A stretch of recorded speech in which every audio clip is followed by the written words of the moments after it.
the covenant, the curse, and divine justice. Taf-seir of Surah Al-Baqarah, Part 6. Assalamu alaikum. Welcome back to Sufi Essence. In our last session, we immersed ourselves in the early history of the children of Israel, as recounted in Surah Al-Baqarah, examining their miraculous salvation and their subsequent spiritual failings. We saw how their ingratitude and defiance led to self-inflicted wounds.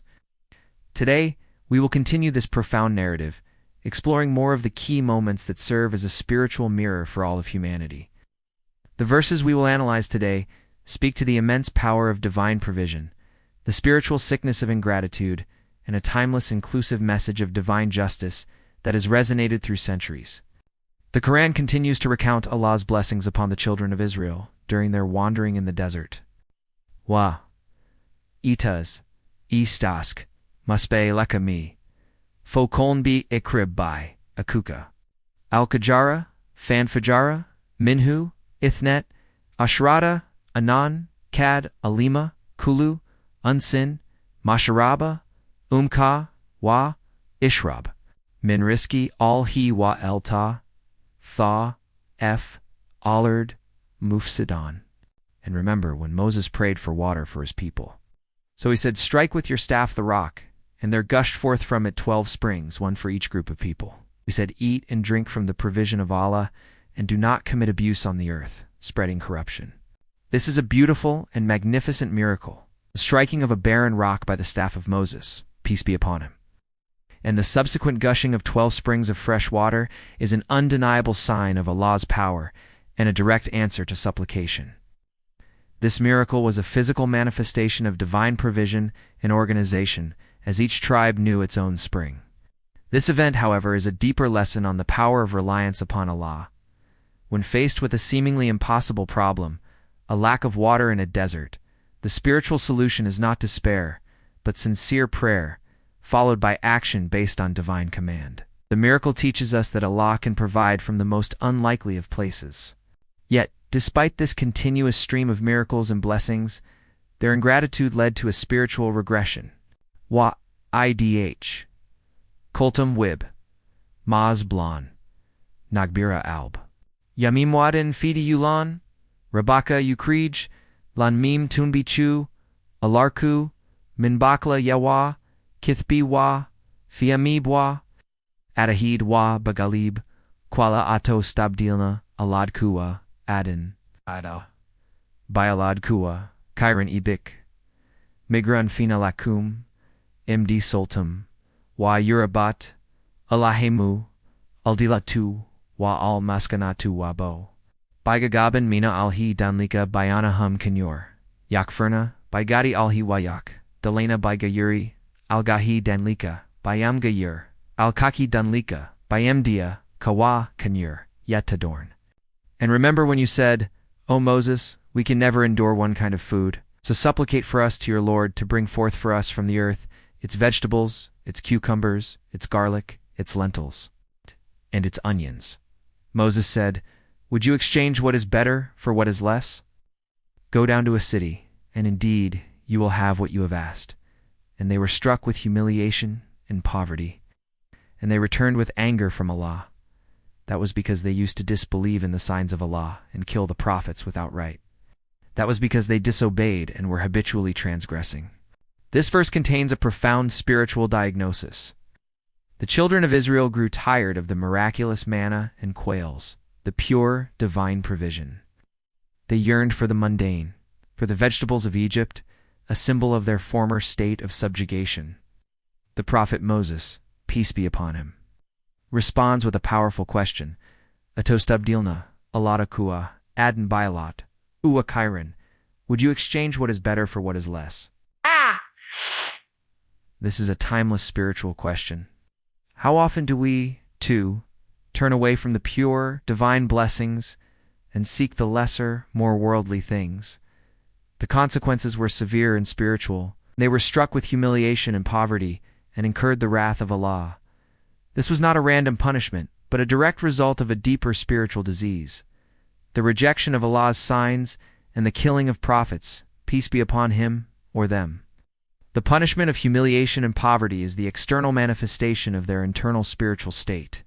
Then, the Quran presents a verse of immense importance, one that addresses the heart of interfaith relations and divine justice. Ina alodna, jamanu wa, alodna, hidarwa, alban, manimana. By alhi, wa alyamil, alkiriwa, amila kublagan, falahim, adruhum, inda rabihim wa el kafin, Allahim wa elhum yatsan. Indeed, those who believed, and those who were Jews, or Christians, or Sabaeans, those who believed in Allah, in the last day, and did righteousness, will have their reward with their Lord. And no fear will there be concerning them, nor will they grieve. This verse, when understood in its full context, is a testament to Allah's ultimate justice. It emphasizes the fundamental pillars of all true faith: belief in Allah, Tawhid, belief in the Day of Judgment, and righteous action. It teaches us that salvation is not a matter of a label or a claim of exclusive truth, but of sincere faith and righteous deeds. For the Sufi, this verse speaks to the universality of the divine call. While the Sharia divine law given to the Prophet Muhammad, peace be upon him, is the final, perfect, and comprehensive one for all time, the core message of Tawhid and moral accountability has been the same for all communities. It reminds us that Allah is the ultimate judge, and He judges each soul based on the sincerity of their heart and their actions. The narrative of the children of Israel then returns to a powerful, terrifying moment that sealed their covenant.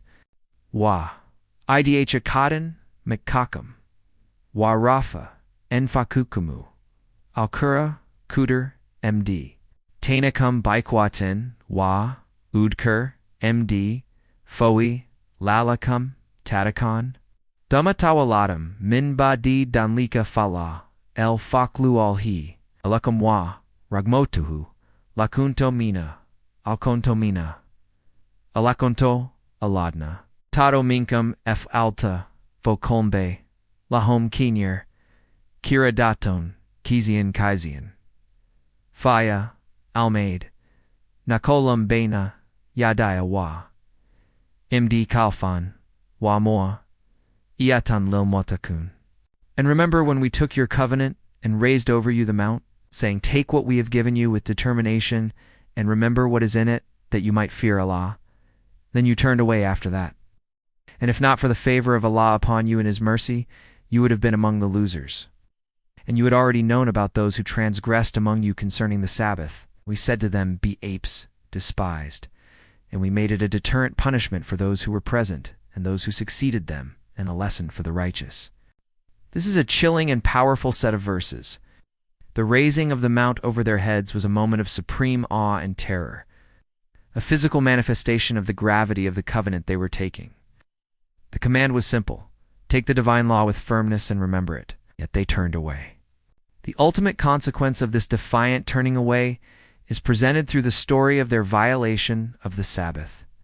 This was not a one-time transgression, but a collective and defiant act of disobedience. The punishment was to be turned into apes, despised. This punishment is often understood by Sufis not only as a physical transformation, but as a spiritual one. By deliberately disobeying Allah and engaging in cunning, deceitful behavior, they descended from the rank of humanity to a state of spiritual regression and moral debasement, their actions becoming more animalistic than human. The lesson, Wama Iatan Lil Matakan, is a profound reminder for all of us. The story of their spiritual fall is a warning that spiritual negligence leads to a loss of our true humanity and a descent from the exalted status of Allah's Khalqfa.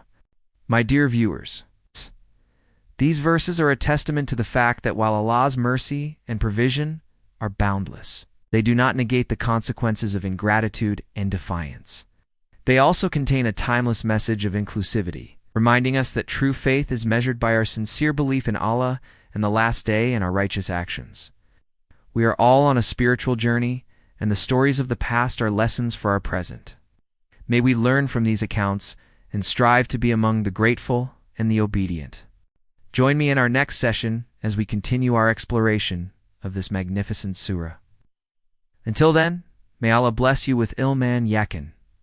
Assalamu alaikum.